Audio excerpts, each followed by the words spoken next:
नमस्कार। तिब्बत टीवी के हिंदी प्रसारण में आप सबका स्वागत है। तिब्बत टीवी के साप्ताहिक हिंदी समाचार में हम दर्शकों को परम पावन दलाई लामा, वर्तमान तिब्बत की परिस्थिति, निर्वासन में तिब्बत और तिब्बत मुक्ति साधना के संदर्भ में जानकारी प्रस्तुत करते हैं। आपके साथ मैं हूं तेंजिन नॉर्बू। आगे देखिए इस सप्ताह के प्रमुख समाचार। परम पावन दलाई लामा दीर्घायु प्रार्थना में सम्मिलित हुए। परम पावन ने हिमाचल प्रदेश में मानसून की क्षति पर दुख व्यक्त किया। परम पावन दलाई लामा ने निर्वाचित उपराष्ट्रपति को बधाई संदेश भेजा। निर्वासित तिब्बती संसद का 10वां सत्र शुरू हुआ। केंद्रीय तिब्बती प्रशासन के नेताओं ने विदेशी प्रतिनिधियों से मुलाकात की और तिब्बती युवाओं के साथ भी संवाद किया।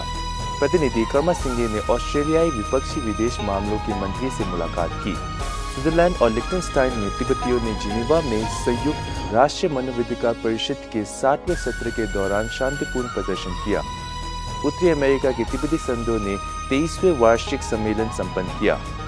बीटेक ऑस्ट्रेलिया ने ऑस्ट्रेलियाई राष्ट्रीय विश्वविद्यालय में सांस्कृतिक कार्यक्रमों का आयोजन किया।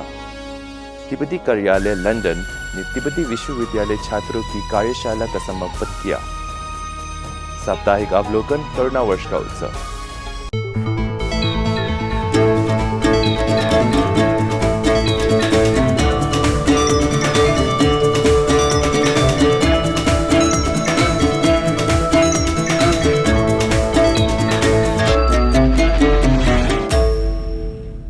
इस बुधवार परम पावन दलाई लामा ने Loka culture and welfare association, Namgyal institute इथिका और वैश्विक तिब्बती यूथ तेंचुक द्वारा उनके लिए आयोजित दीर्घ आयु प्रार्थना समारोह में भाग लिया, जिसमें अनुमानित 4000 लोग उपस्थित हुए। सभा को संबोधित करते हुए परम पावन ने तिब्बत के मुद्दों के प्रति अपनी अटूट प्रतिबद्धता व्यक्त की, चाहे चीन अपनी कहानी में कुछ भी द्वारा करे, और उन्होंने यह भी पूर्ण आश्वासन दिया कि वह 130 वर्षों से अधिक आयु तक जीवित रहेंगे। भगवान बुद्ध के अनुयायी के रूप में अपने कर्तव्यों की पूर्ति की बात करते हुए परम पावन ने एक स्वप्न साझा किया जो उन्होंने एक बार देखा था।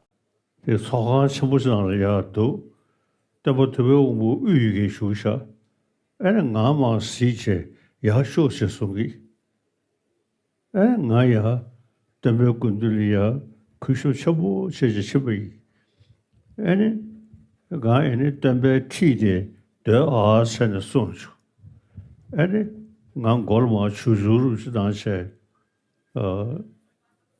che tambe nyew shanangi chasa ngara ye ta ngona dana ye ta tambe be shamdi rugu ye samaro cheche be tawaro zishi ye 다 답에 샴데 무트닝에 좀 사버지 심슈로 계셔 되듯이 परम पावन दलाई लामा ने हिमाचल प्रदेश के मुख्यमंत्री सुखविंदर सिंह सुक्खू को पत्र लिखा, जिसमें इस वर्ष अत्यधिक भारी मानसूनी बारिश के कारण राज्य के विभिन्न हिस्सों में जनमाल के नुकसान और संपत्ति तथा बुनियादी ढांचे का अभूतपूर्व तबाही होने पर अपनी गहरी संवेदना व्यक्त की।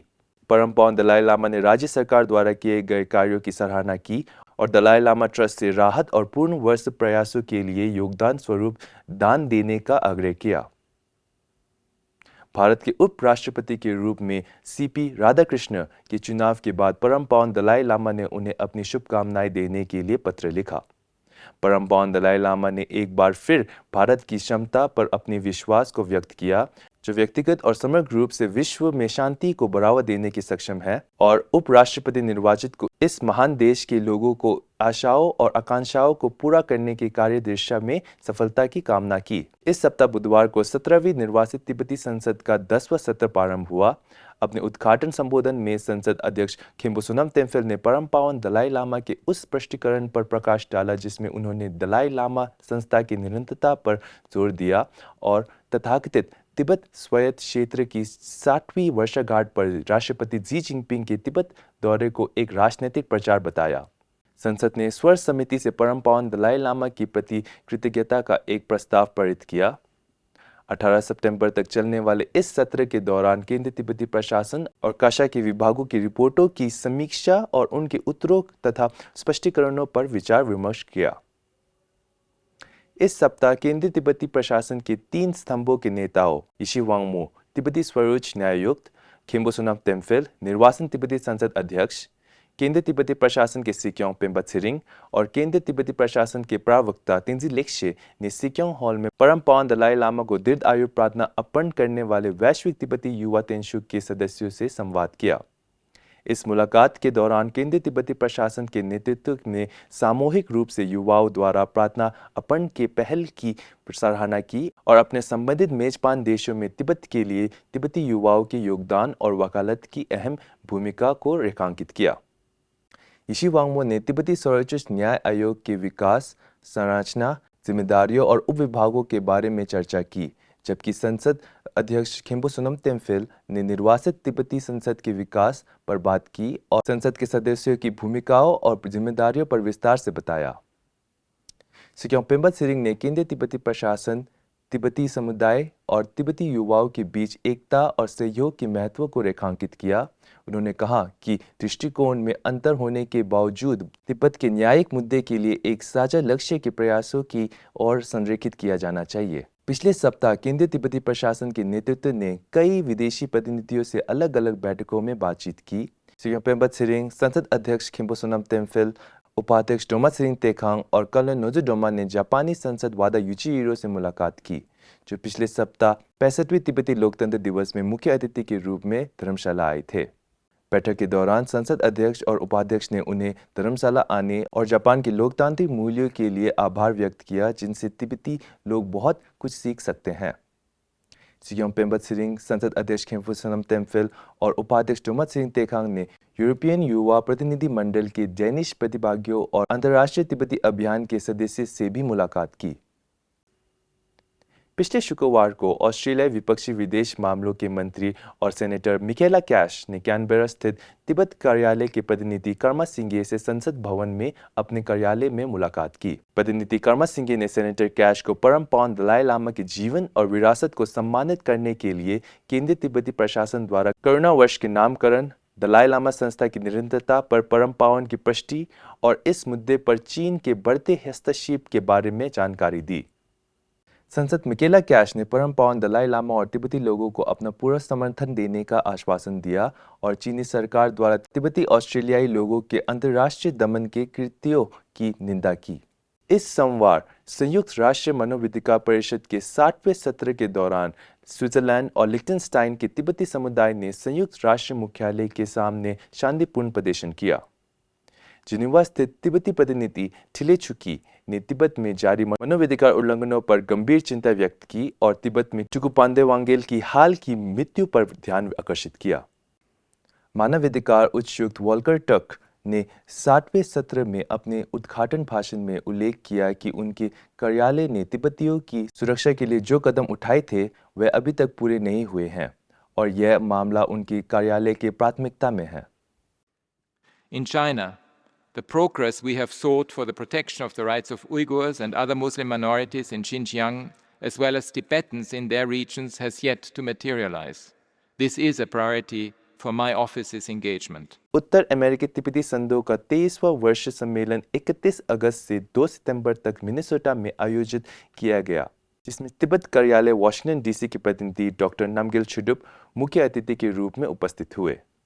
इस सम्मेलन में 40 प्रतिभागियों ने भाग लिया, जो संयुक्त राज्य अमेरिका और कनाडा से 21 तिब्बती संघों का प्रतिनिधित्व कर रहे थे। मिनेसोटा के तिब्बती अमेरिका फाउंडेशन द्वारा आयोजित 3 दिवसीय सम्मेलन में 9 महत्वपूर्ण मुद्दे पर चर्चा की गई, 31 खंडों का प्रस्ताव और 2 विशेष प्रस्ताव पारित किए गए। इस सोमवार ऑस्ट्रेलिया के स्वैच्छिक तिब्बत वकालत समूह ने ऑस्ट्रेलियाई राष्ट्रीय विश्वविद्यालय के इमर्जिया महोत्सव में भाग लिया, जहां उन्होंने अकादमिकों और छात्रों को तिब्बती इतिहास, संस्कृति और मूल्य के समुद्र से परिचित किया। इस कार्यक्रम में इंटरैक्टिव सत्रों का आयोजन किया गया, जिसमें प्रतिभागियों ने तिब्बती लिपि में लिखना सीखा, तिब्बत के इतिहास और भाषा का अन्वेषण किया। प्रतिभागियों ने तिब्बती धरोहर के साथ सीधे जुड़ने के इस अवसर की सराहना की। लंदन स्थित तिब्बती कार्यालय ने पिछले रविवार को तिब्बत हाउस लंदन में तिब्बत विश्वविद्यालय छात्र की कार्यशाला 2025 के दूसरे और अंतिम चरण का आयोजन किया। इस कार्यशाला में 11 छात्रों ने भाग लिया, जहां प्रतिनिधि त्सिरिंग यांकी और सचिव तेंजी कुंगा ने केंद्रीय तिब्बती प्रशासन के समग्र नीति और संरचना का प्रस्तुत किया। छात्र ने कार्यशाला में प्रस्तुतियां, खुली चर्चाएं की और विश्वविद्यालय में अपने कार्यकाल के दौरान तिब्बत से संबंधित कार्यक्रमों को आयोजन करने का संकल्प लिया। कोरोना वर्ष के अंतर्गत परम पावन दलाई लामा के 4 प्रमुख प्रतिबद्धताओं को बढ़ावा देने के लिए पेरिस में 1 से 10 सितंबर 2025 तक 10 दिनों के लिए जागरूकता अभियान आयोजित किया गया। इस कार्यक्रम में एक पुस्तक प्रदर्शनी और क्योतो तांत्रिक मठ के भिक्षुओं द्वारा 10 दिनों तक रेत मंडल का निर्माण किया गया। बेल्जियम में तिब्बत कार्यालय ब्रसल्स ने UGC ब्रोकरे में विजडम ऑफ हैप्पीनेस नामक विचित्र फिल्म की स्क्रीनिंग की और शहर के प्रमुख स्थानों पर परम पावन दलाई लामा के संदेशों के साथ बिलबोर्ड लगाए। भारत में फ्लावरिंग धर्मा और तिब्बत हाउस के निर्देशक किशे दोर्जे डमडुल ने नई दिल्ली के इंडियन इंटरनेशनल सेंटर में बौद्ध दर्शन और आधुनिक विज्ञान के बीच अभिसरण और विचलन श्रृंखला 3 पर एक कार्यक्रम आयोजित किया। पोंडा साहिब क्षेत्रीय खुद आयोजन समिति ने 6 से 10 सितंबर 2025 तक 5 दिवसीय फुटबॉल प्रतियोगिता का आयोजन किया, जिसमें तिब्बतियों और स्थानीय निवासियों को आमंत्रित किया गया। इसी के साथ आज का समाचार यही समाप्त होता है। अगले हफ्ते हम फिर मिलेंगे, तब तक के लिए मुझे आज्ञा दीजिए। धन्यवाद।